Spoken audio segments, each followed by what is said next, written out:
தி secret அப்படின்ற ஒரு book உங்கள் எல்லாருக்குமே தெரிஞ்சிருக்கும். நிறைய பேர் நிறைய வீடியோக்களில் அவங்களுடைய காணொளிகள் அதை காமிக்கிறாங்க, அதை பற்றி சொல்கிறாங்க. ஸோ அந்த புக்கை படிக்கிறதுக்கு எனக்கும் ஒரு ஆப்பர்ச்சுனிட்டி கிடைச்சது. ஸோ அந்த புக்கை படித்ததுக்கப்புறம் பார்த்தீங்கன்னா எனக்கும் ஒரு மிகப்பெரிய தெளிவு கிடைச்சது. அதாவது உங்கள் கூட இந்த காணொளி மூலமாக நான் பேசும்போது எனக்கு வந்துட்டு ஒரு சப்போர்ட் இருக்கிற மாதிரி, நிறைய ஃப்ரெண்ட்ஸ் இருக்கிற மாதிரி எனக்கு ஃபீல் ஆகும். ஸோ அதுக்காக தான் நான் வந்துட்டு இந்த வீடியோ மூலமாக எனக்கு தெரிஞ்ச நல்ல விஷயங்களை என்னுடைய வாழ்க்கையில் எனக்கு கிடைச்ச அனுபவங்களை உங்க கூட நான் ஷேர் பண்ணிட்டு இருக்கிறேன்.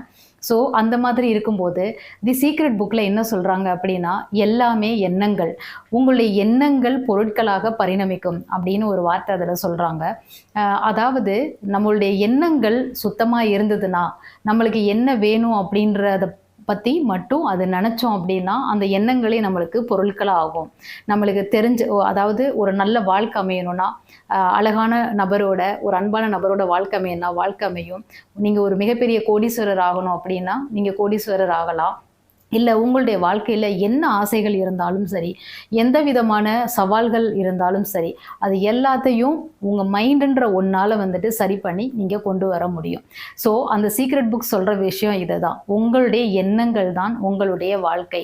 அதாவது இந்த எண்ணங்கள் நம்ம வந்துட்டு ஒரு அணுக்களால் உருவாக்கப்பட்ட உடம்பு இல்லையா? ஸோ நம்மளுடைய எண்ணங்களும் காந்த சக்தியை ஈர்ப்பது போல எதை நீங்கள் நினைக்கிறீங்களோ அதை ஈர்த்து, அதாவது உங்களுடைய மனசில் என்ன இருக்குதோ அந்த எண்ணங்கள் வெளிப்படையா போய் இந்த பிரபஞ்சத்துக்கு போய் அந்த அணுக்களோட கலந்து அதுல இருந்து உங்களுக்கு நீங்க எதை நினைக்கிறீங்களோ அது சம்பந்தமான விஷயங்களை மட்டும்தான் உங்களை நோக்கி ஈர்த்து கொண்டு வரும்.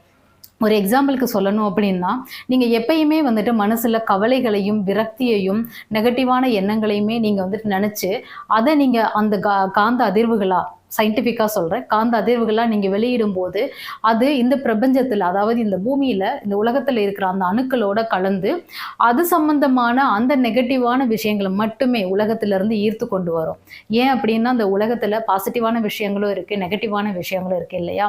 ஸோ நீங்கள் நெகட்டிவான அந்த அதிர்வலைகளை, காந்த அதிர்வலைகளை வெளியிடும் போது அது சம்மந்தப்பட்ட அந்த விஷயத்தை மட்டும்தான் அது அட்ராக்ட் பண்ணி கொண்டு வந்து உங்களுடைய வாழ்க்கையில் சேர்க்கும்.